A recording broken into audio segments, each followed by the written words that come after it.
This is James Evan Pilato of MediaMonarchy.com. And this is James Corbett of CorbettReport.com, and we'd like to welcome you back to the New World next week. And I'd like to apologize for last week when there was no episode of this video series, because I was sick in bed with food poisoning. So you'll forgive me for taking a week off, but at any rate, we're back and ready to go. And of course, you can not only get New World Next Week from NewWorldNextWeek.com, but now there's also another way to get New World Next Week for those people living in Europe who have access to Sky Satellite. Well, you can now watch New World Next Week, as well as my Sunday Update series and other videos from CorbettReport.com on Sky Channel 201, thanks to the efforts of ParadigmShift.tv. So people who want more information about how to tune into that, please go to ParadigmShift.tv, and there is a link from CorbettReport.com. So now there are even more ways to watch this program and to get your weekly fix of news. And speaking of the weekly fix of news, James, what stories do we have up today?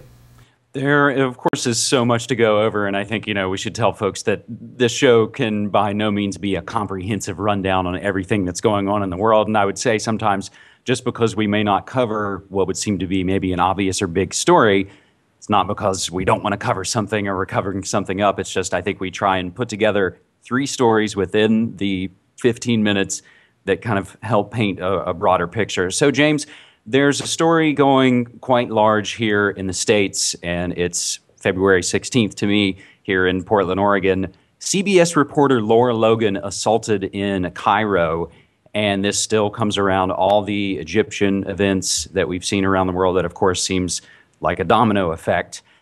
But there have also been commentators, Nir Rosen and Bill Maher, and people have resigned and fired, and it's turning into a tabloid story. But we want to use that salacious story, and disgusting as it is, to, I think, draw attention to something that needs more coverage. So we'll take it from Voice of America, and yes, they are rumored to be intelligence connected, but we'll take news from all around the world, and as we always say with these things, do more research for yourself. Pentagon sued for allegedly mishandling sexual assault complaints. More than a dozen current and former members of the U.S. military filed a lawsuit Tuesday in Washington claiming the U.S. Defense Department mishandled their claims of being sexually harassed, assaulted, and raped by fellow service members while on active duty. The alleged victims want the Pentagon to change the way it handles such sexual assault cases. In a class action lawsuit, a group of more than a dozen current or former U.S. military service members, mostly female, say they were raped or abused by their comrades. They claim when the incidents were reported, military commanders repeatedly failed to act, and they were ordered to continue to serve with those who allegedly abused them. Myla Hayter, who served in the Army, says she was raped by a fellow soldier in Korea in 2002, and the horror stories just go on and on. But we'll cut to the chase and also mention that the lawsuit claims the alleged abuse ranged from obscene verbal abuse to even gang rape. The case names Defense Secretary Robert Gates and his predecessor, the defender of the Constitution, Donald Rumsfeld, as defendants, claiming they did nothing to handle such complaints and concerns. James, before I throw it back to you, I think this shines a light on, regardless of what you think of the war and support the troops and the politics of should we be where we are, if you can't even take care of the people once they come back, if they make it back through the meat grinder, what does that tell you about the overall structure? Right. I mean, that's a good point. And especially, I mean, if they make it through the meat grinder, and think of all the different ways that the troops are exposed to harm and even actively harmed by the military, from the experimental vaccines that they're shot up with to all the tests, the Project SHADs and other things that they do on them. And then to add to that this type of degradation and abuse. I mean, it's absolutely. I certainly hope that the people involved can get justice, but to a certain extent, if you sign up for the U.S. military, if you sign up for military, you're going to be subjecting yourself to all sorts of horrible things, and of course we don't want to see this happen to anyone. But this story reminds me of the sexual abuse of Blackwater employees, or that was alleged a couple of years ago. But I don't really remember what happened with that story. Do you have a follow-up with that? I don't off the top of my head. See, and that's the unfortunate thing. So many of these things go just kind of down the memory hole. I think we can probably close up this coverage with the somewhat apocryphal quote from Kissinger, who was alleged to have said military men are dumb, stupid animals to be used as pawns in foreign policy. So, James, we'll move to our second story, and this was one that I was really interested in and we were going to cover last week. FCC announces nationwide presidential emergency alerts to be tested, and we'll take the text from emergencymgmt.com.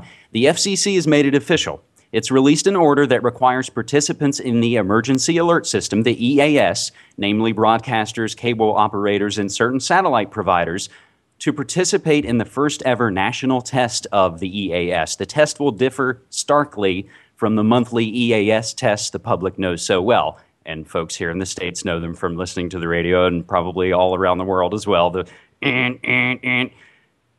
In this case, the White House will actually activate the test as if the president wanted to take over the airwaves to address the nation. Although EAS-type capabilities have, of course, existed since the early 50s, no president has ever used it. Now we're going to find out how well it actually works. The FCC order, which we do have a link to the PDF for you, lays out how the test will be conducted. It will use what many emergency managers know as the EAN code. That's Emergency Alert Notification, the code reserved for the president to activate the EAS. This gets into other acronyms and things, James, that we don't have to dive into, but of course it involves FEMA and the FCC, and something called Primary Entry Point Stations, PEP. And I'll mention to folks in my most recent episode, 205 of Media Monarchy Podcast, I go into a little greater detail of this and my experiences at a FM radio station on the morning of 9/11 and how some of these events work. So, of course, there's always been a system set up for the president to address the nation. But now they're taking it a step further in these sort of unprecedented moves of having what many reports have just explicitly said, oh yeah, it's basically going to be the Obama-Messiah appearing on your telescreen. What's your take on this, Winston? Yeah, well, very good question. I mean, that's exactly what comes to my mind. Can you get any more Big Brother-ish than having Big Brother himself appearing on your telescreen to give you commands? Or, I mean, it is quite scary. And I think when I was listening to the latest Media Monarchy, one of the things that struck me that was kind of scary about all of this is the fact that we're really moving into the age in which an event can be completely and totally digitally engineered, made out of nothing. It reminds me of The Running Man, and it's been a long time since I've watched that movie based on the Stephen King story, but basically they made a character completely up, and it was just a digital creation, but they put it on the news as if it was a real person. And that's, I mean, we're getting to the point where we could have an entire staged 9/11, and if they take down the internet and then put this type of broadcast out on during the confusion, I mean, imagine the kinds of things that they could pull off in the confusion. So to me, this is just a really terrifying idea, and people have to be smart about what's going on and use their own head. Media literacy, to say the very least. But again, this is something that I find extremely fascinating. Orson Welles, I'm a huge Orson Welles fan, and of course he of War of the Worlds and the most amazing mass psyop we've seen in the States probably. And you're exactly right. These kind of events, and call it Project Bluebeam or a PSYOP or any of these things could, you're absolutely right, be invented.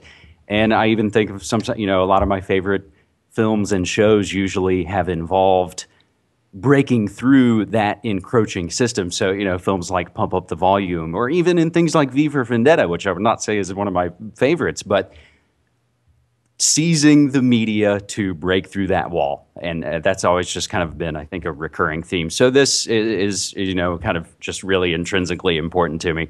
But I digress. James, our third story relates quite well, I would say. Computer crushes competition on Jeopardy!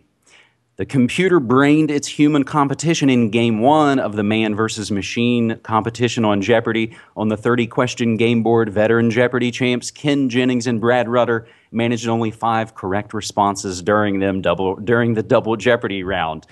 Watson, their IBM supercomputer nemesis, emerged from the final Jeopardy round with $35,734. James, what are we talking about here?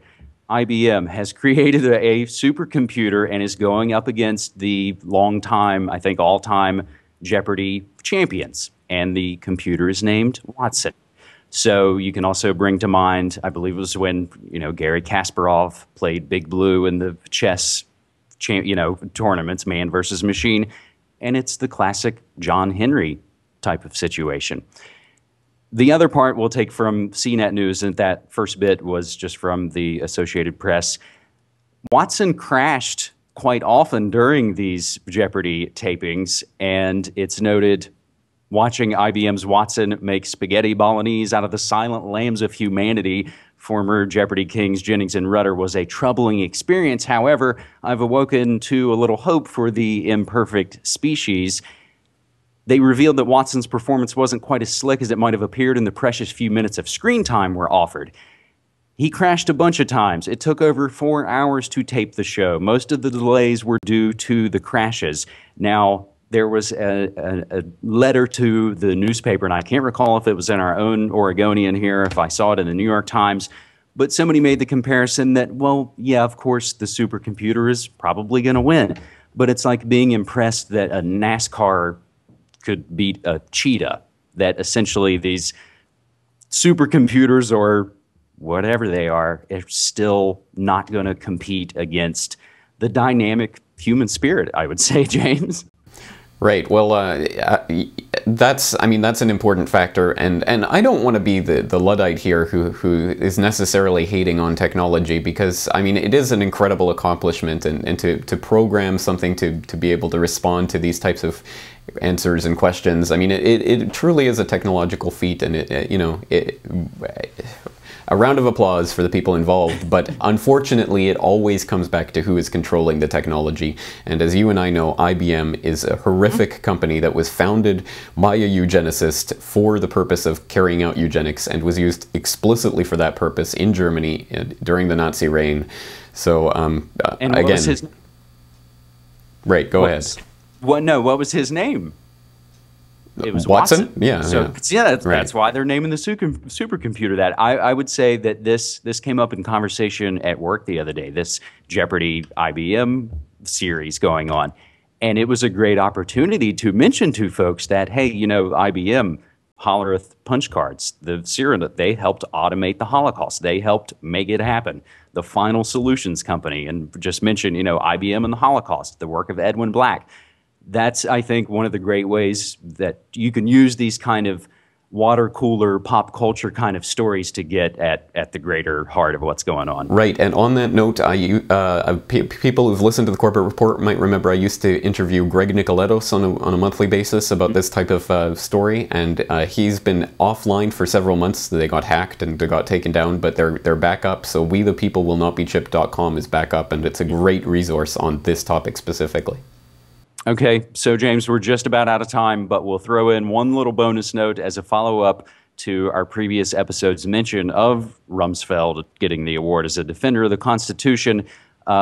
We just had the Obama-Saya honoring former President George H.W. Bush, and the whole Bush crime family was there rubbing elbows with Jasper Johns and Maya Angelou and Warren Buffett.